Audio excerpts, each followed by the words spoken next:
Hello, everyone. Good morning, good night, good evening, wherever you are. Welcome to Kidlit International, where we hope to continually inspire you about all things in the children's book publishing world.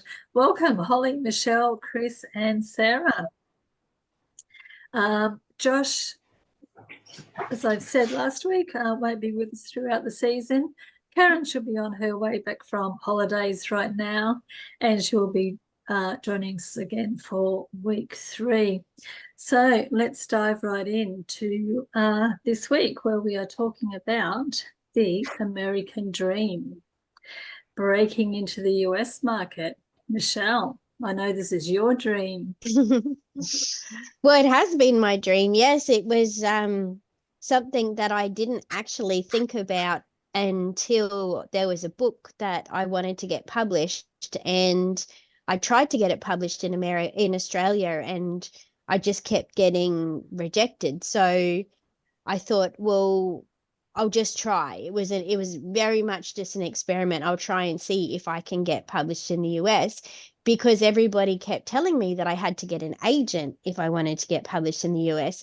But my experience in Australia was obviously that in Australia we don't really need an agent to be published, especially in the Kidlit space. So I submitted to a few publishers who were open to submissions, and my first book, Each the Same, was published by Ambassador International in the US, and it was probably too easy. I was like, oh, okay, well, that's fine. You just do the same as what you did in Australia. And I kept hearing that, like, that doesn't happen. You have to get an agent. And so when the second book that I couldn't get published in Australia, um, I decided to do in the US, I did exactly the same. I looked for children's publishers who are open to submissions and submitted to a couple of publishers. And again, I got picked up through the slash pile. So I think the American dream of having an agent is very different than the American dream of getting published, because in the Kidlit space, from personal experience, you don't necessarily have to have an agent to be published with, especially with the medium to small Kidlit publishers over there.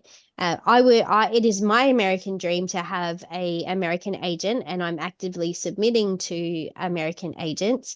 And I have had really great success in the US. So Noah Chases the Wind is one of my best-selling books that I've ever written. It's my first book that got banned in the US, and it's definitely a book I think that I'm very proud of, that it translated so well into that US market. So if anyone is thinking of publishing in the US, I don't think that they need to be worried about getting an agent.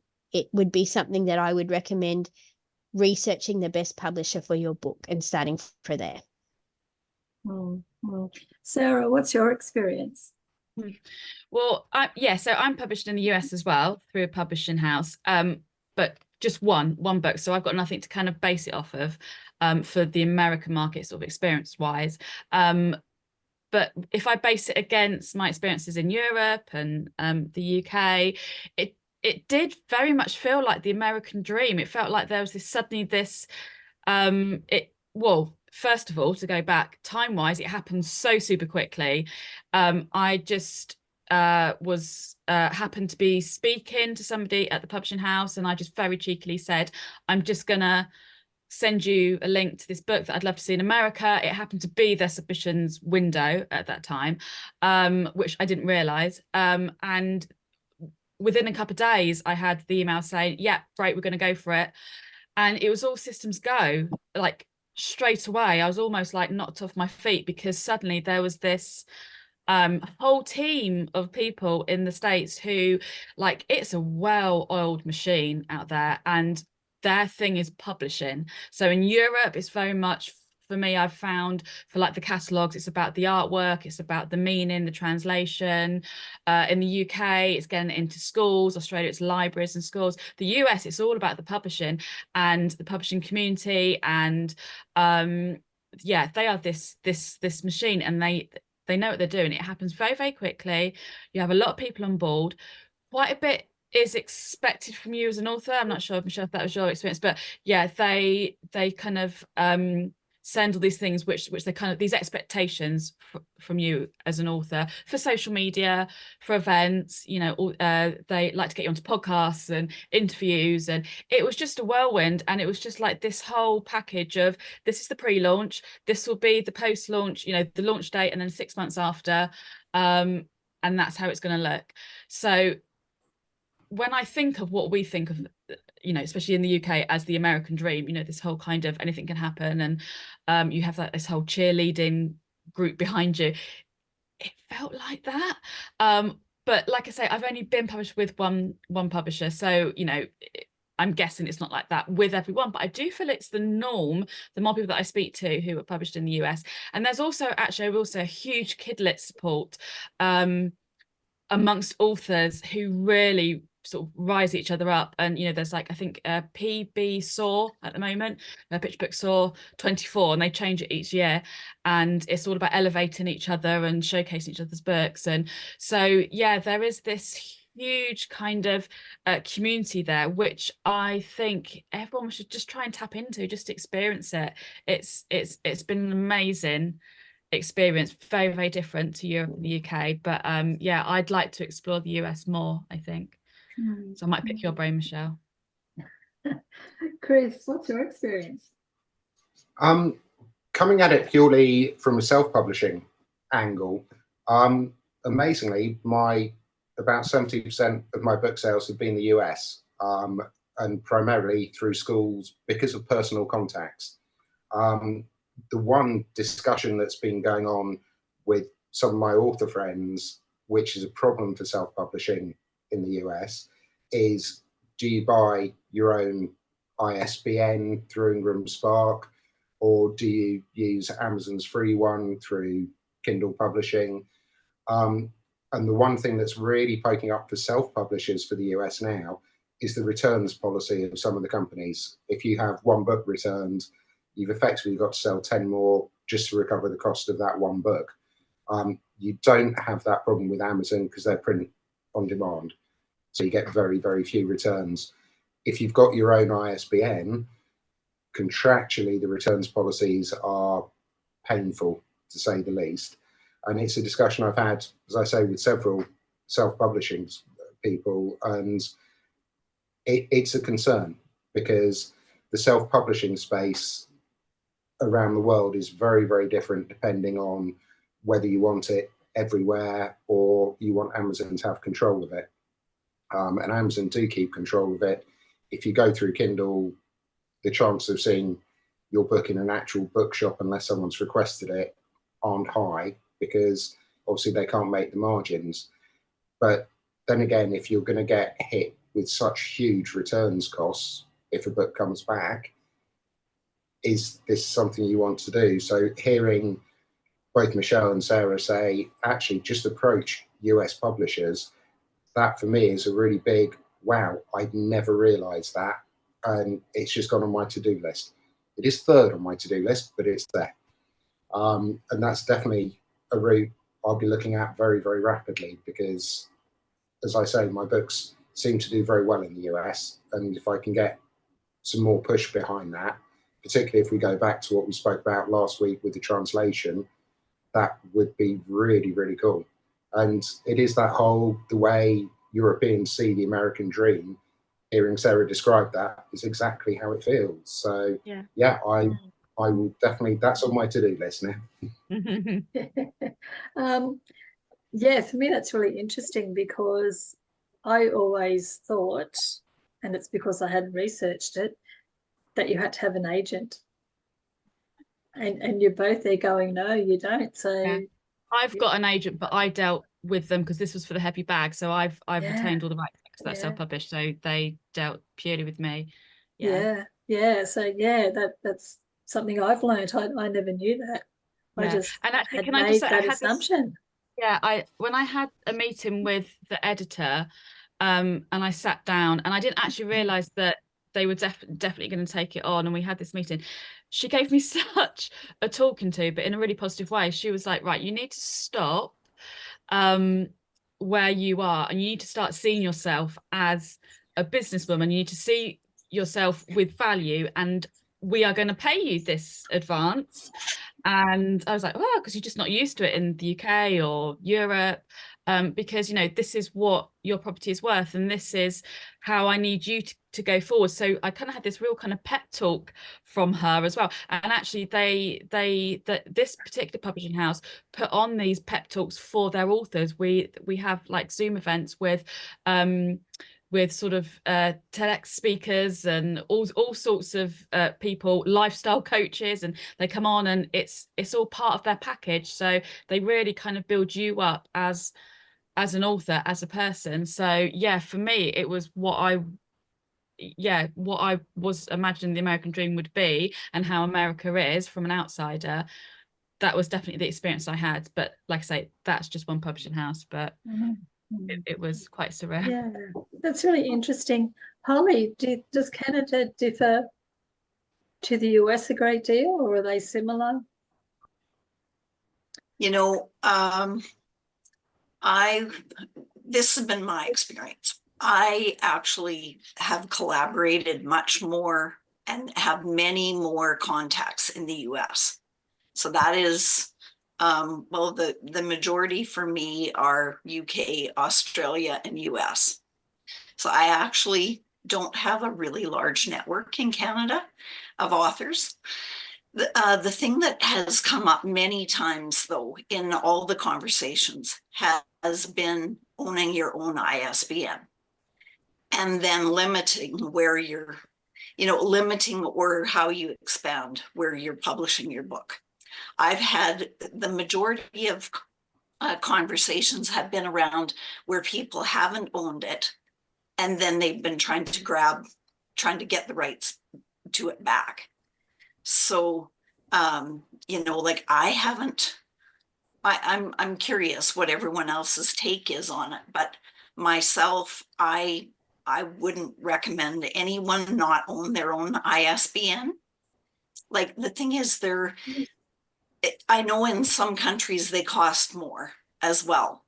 Like, one thing that's different in Canada, you actually get them through the government. You apply for them, and you actually don't pay for them.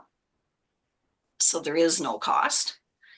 But I know, I remember when I was asking, and originally I was asking more like through Australia, how do I get, it's just that mystery. It's one of the first things you need to find out about. And I can remember someone saying to me, well, for sure, if you're going to write more than, if you're going to write like, a few books, each of the medias needs a number, its own number. So, for sure, get a bank of 10. That was the advice that I got. And, and I know in the US, I've heard them say, like, when you buy a bigger amount rather than just one, I think maybe, I don't know what the exact comparison is, but just buying one is really not probably as valuable as getting that bank of 10. So anyway, that's what I found. Yeah, because I think with the ISBNs, you don't just get one for one book, you get three, because you have a hardcover, a softcover, and an ebook. Mm-hmm. So you need to get three. That's why it's advisable to get, like, one's just useless on its own. You need to get the others. Yeah. That's just what I found in my experience. Unless those who are self-publishing and just want the one, they just want the ebook, they just want the soft cover, that's fine. Yeah. It's interesting though that and you talk about the expense of it. Like, I find them quite cheap here in Australia. Do you find that, Michelle? Yeah. I think I saw something online that somebody couldn't believe how cheap they are in Australia. So in Australia, you can buy one for 40 Australian dollars, or you can get 10 for 80 Australian dollars. And I think somebody in the US was saying that was ridiculously cheap. And was like, well, what I'm not sure. I haven't ever purchased ISBNs in the US. Chris might be able to answer that. But yeah, being traditionally published, the ISBNs are all looked after by the publisher. But for my anthologies and anything that I've done self-published here in Australia, yeah, definitely pack it in. Mm, mm. Wow. Yeah, yeah. It's £110 sterling for one ISBN in the UK as of last week. Gosh, So for one. a lot more expensive. Yeah. Which is why when you're self-publishing, you're going, do I want to put that money out there? And as you say, actually it works out at about £300 per book because of the hardback, paperback and ebook. Or do I go with Amazon? And I spent a lot of time going over the analytics of where my sales were, whether they were going through Amazon, bookshops, wholesale. The only return I ever had was a wholesale one, and it worked out of the books I've sold, only 20 of them didn't go through Amazon. So way over 98% were sold through Amazon. So that investment of what is, I suppose, 600 Australian dollars, 300 sterling was kind of, at the moment, is that something I really want to do? And I had a long chat with Amazon, and they said, look, if you do, all you have to do to break away from the free ISBN is unpublish your book on Amazon and go and purchase an ISBN. I do know it's not quite that simple. It does take time. You do need to make probably a new cover for the book is normally the breaking point. I've just got the rights back for my first book, and republishing it on Amazon and getting away from the publisher's ISBN took 4 weeks purely and simply so we could monitor where the sales were and dot all the I's and cross all the T's. But it was a very, very simple process. It is a big discussion point, the whole ISBN point. If I was in Canada, there's no doubt I'd have my own, because obviously there's no cost to it. In Australia, at that price, I'd have my own. In the UK, it's a lot of money. But Well, then again, with Nielsen's books, it's they've still got it at £93 for one and 174 for 10. So just for people who don't know the UK market who are listening, we have Nielsen's books who we have to register our books with in the UK, and they are the database where you have to register your book with, but they also sell the ISBN, so it's £174 for 10. And we have to register with them before we can then register with Gardner Books, who are our distributor around the UK where stores can go. So Nielsen's books is, I think, the place to go if you are based in the UK and you're thinking of getting your own ISBN numbers, because that is our, national database, and it's all regulated, whereas you will go online and yes, people will charge you lots of silly money for ISBN. So I would definitely, if you're UK, head to Nielsen's books. Yeah. Holly, is your book available in the US through Amazon? Yes, it is. Yeah. Okay. Yeah. That's good. It's one way in, isn't it? One way into the market. Yeah. And I think with America, the schools, I don't know if Michelle's found this, but the schools are huge on having authors there now, author visits. I think I did quite a few author visits virtually, obviously, and I think one we kind of logged in and they said, right, we're just going to let the schools in now, and about 100 schools were just coming in through the Zoom, and I was like, God, but they were so geared up for it. I think it is the norm for them to have these virtual author visits, and they were so well set up, and there's a lot of teachers, definitely primary age, American teachers on like Instagram and TikTok and stuff now who've got their own accounts, which are huge. So I think they are really pushing the children's book market through in the UK. You did school visits, didn't you? I think. Yeah, I did school visits while I was in the US, and very different to the schooling system here in Australia. So different. Love the autonomy that teachers have in the US and how passionate they are about getting their kids reading they spend a lot of time at school, those US teachers. Oh my goodness, school is their life. And I just was just so in awe of how passionate they were. And the school community is their family. It's an extension. That it was really amazing to see. They value books. A lot of the time teachers are still buying books out of their own pocket and having authors come, organizing it with support from the PNCs, and the PNCs will in most cases sponsor an author to come and do an author visit. And it was for me just so welcoming and so lovely for them to not only you have me come to the schools, but also involve me in all the extracurricular stuff that was happening, and getting to see what an American school was like and going into the classroom. So yeah, definitely I think that's why the Kidlit community is so strong in the US, because they are backed by an amazing group of teachers and teacher librarians, and that's never going to change. Having that backing is so important, isn't it? It's certainly what I found. I did a virtual one. The kids were vaguely terrifying. It's one of the scariest experiences I've ever had, but they were so intelligent, except for deciding I was clearly Australian when I'm not. That was about the only thing that went wrong. But the questions they were coming up with, how interesting the kids were, and how they completely bought into, we've got an author here, this is his book. And the fact the teacher had paid out of her own pocket to give each of the kids a copy of the book, there's no way you'd see that in the UK. No way at all. So it was a really different and fun experience in the end. A little bit terrifying. Okay, and we might leave it there. I think some more nuggets were dropped again tonight, as always. Interesting conversation, interesting to hear about the different communities across the globe, and particularly US, the focus on tonight.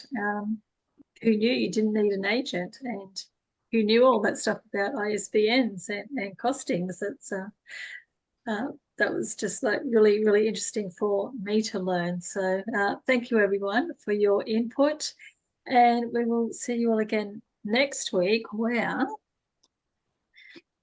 all week 3, disrupt and rise. We were talking about what that means is disrupt and rise, traditional versus indie. Being a lot of stuff's controversial in this world, but a lot of indie self-publishing authors, publishers out there are starting to create a lot of disruption in the world. So that will be an interesting conversation next week. So thank you, everyone, and we will chat then.